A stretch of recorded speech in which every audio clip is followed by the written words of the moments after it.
چندی پیش اخباری منتشر شده که به این موضوع اشاره میکنه که توی یکی از مناطق آفریقا بیماری در حال شیوعه که مردم رو شبیه به زامبی میکنه و شیوعش هم از یه مدرسه آغاز شده. این اتفاقات براتون آشنانی؟ با من توی این ویدیو همراه باشید تا به این موضوع بپردازیم.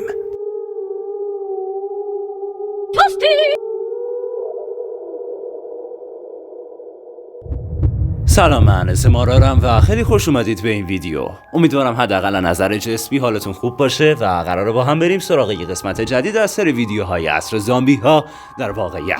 همونطور که در ابتدای این ویدیو گفتم یه سری اتفاقات عجیب و غریب داره توی آفریقا میفته که قراره توی این قسمت بهشون بپردازیم. اما قبل از اینکه برم سراغ اصل مطلب بهتون پیشنهاد میکنم که اگه قسمت‌های قبلی از این سری ویدیو رو تماشا نکردید قبل یا بعد از این ویدیو برید و تماشاشون کنید تا بهتر از چیزایی که دارم توی این ویدیو در موردشون توضیح میدم سر در بیارید. و تمام این قسمت ها هم لینکشون توی دیسکریپشن هست و هم در انتهای ویدیو در قالب یک اند اسکرین بهتون پیشنهاد داده میشه که میتونید برید و تماشا کنید. خب داستان از این قراره که همین چند روز پیش 95 تا دانش آموز دختر توی کنیا به یه بیماری مرموز مبتلا شدن که این کنیا یکی از مناطق آفریقا محسوب میشه و در همین حد بدونید که توی آفریقاست کافیه و نکته مهمش هم همینجاست. نمیخوام بحث وارد مسائل جغرافیایی کنم.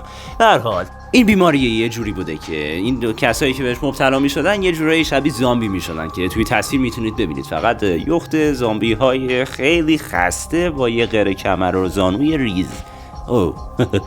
چرا یه حسی داره به هم میگه اینا دارن رقص محلیشون انجام میدن.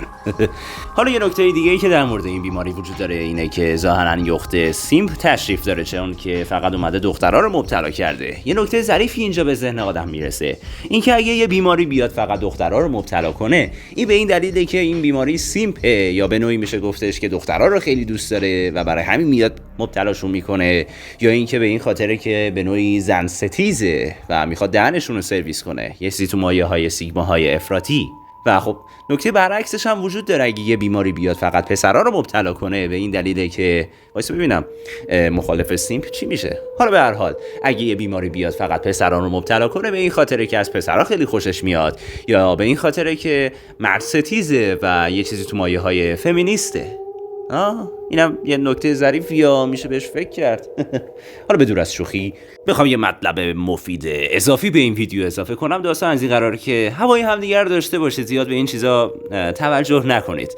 فمینیسم برای خودش یه زمانی یه چیز خوب بود و به این معنا بودش که هوای زنا رو باید داشت و به حقوقشون احترام گذاشت، ولی خب الان تبدیل شده به مرد ستیزی. سیگما هم همینطور. سیگما یک جور نحوه زندگی خوب بود که میتونست زندگی انسان رو اصلاح کنه و خب زن و مردم نداشت، ولی خب الان تبدیل شده به زن ستیزی. اینا رو ولش کنید، هوای همدیگر داشته باشید و خودتون رو درگیر این چرت و پرتا نکنید. و خب به هر حال دیگه زیادی دارم میرم توی جاده خاکی، برم سراغ اصل مطلب دوباره. حالا یکی از مقامات بهداشت کنیا اومده گفته که این بیماری مرموز بین دانش آموزای یه دبیرستان دخترونه توی منطقه غربی کنیا شناسایی شده و تا الان تقریبا 95 نفر رو مبتلا کرده. البته این تعدادیه که ما تا الان تشخیص دادیم که بیمارن و ممکنه بیشتر باشن. یه جورایی میشه گفت اتفاقاتی که داره اینجا میافته آدمو یاد سریال همه ما مرد این میندازه. البته سریالا یا کلا به هر حال آثار ترسناک زیادی وجود داره که زامبی توش از مدارس شروع میشه، ولی خب این یکی از بقیه‌شون معروف تره و خب گفتم که بهش اشاره کنم. نکنه این فیلم اصلا میخواسته اینا رو بیاد پیش بینی کنه. حالا به هر حال وزارت بهداشت کنیا همین بغل اومده گفته که این بیماری باعث بروز علائمی از جمله مشکل در راه رفتن و درد زانو، فلج در افراد و یه چیزی توی مایه ها میشه و به نوعی میشه گفت که حرکت افراد و مثل زامبی های خسته ی سریال واکینگ دد میکنه. طبق گفته‌هایی که وجود داره تا الان تقریبا 5 تا آزمایش روی این دانش آموزا انجام شده که فعلا هیچ نتیجه‌ای نداشتن، اما این آزمایشات ادامه خواهند داشت و در کنارش هم گرفتن مدرسه رو بستن که آدمای بیشتری به فنا نرن. واکنش صادقانه دانش آموزای اون مدرسه. حالا کی دوست داره این بلا سر مدرسه‌اش بیاد ها؟ من که پایم. ای وایس ببینم، من که مدرسه‌ام تموم شده.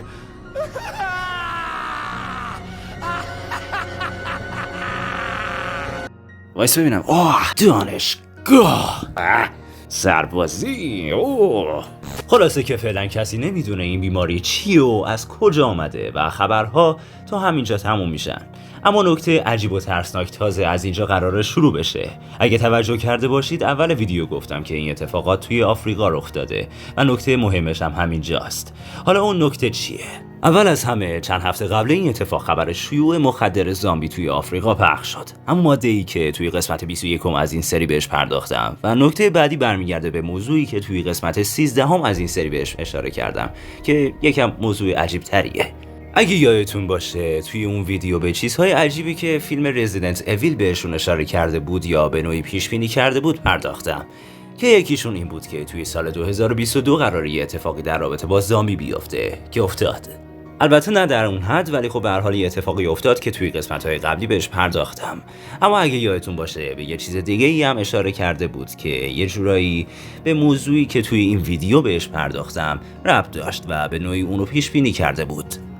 اگه یادتون باشه فیلم رزیدنت اویل اشاره هایی به آفریقا داشت. نکنه اون اشاره ها میخواست به ما بگه چنین اتفاقاتی در راهه.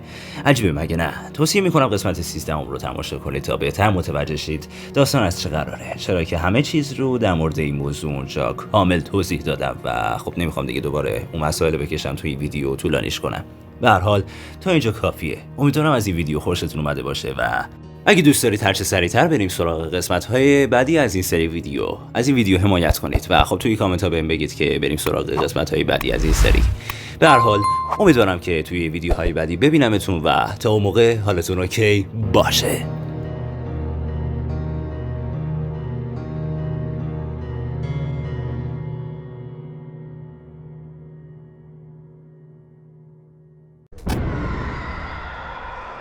من که پایم. ای وایس ببینم من که مدرسم تموم شده. ولش همون قبلی به نظرم خیلی اون که حذفش کردم لعنت بهش. الان اینو ولش کن اصلا همون اصلی رو میذارم. الان اینو میذارم یکی میاد تو کامنت ها مینویسه چیز خر.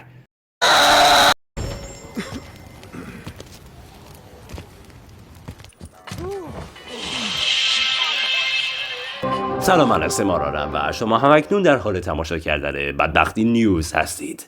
اخبار از این حاکیه که این یارو تبدیل به زامبی شده، پریده روی این یکی و داره موقولتش.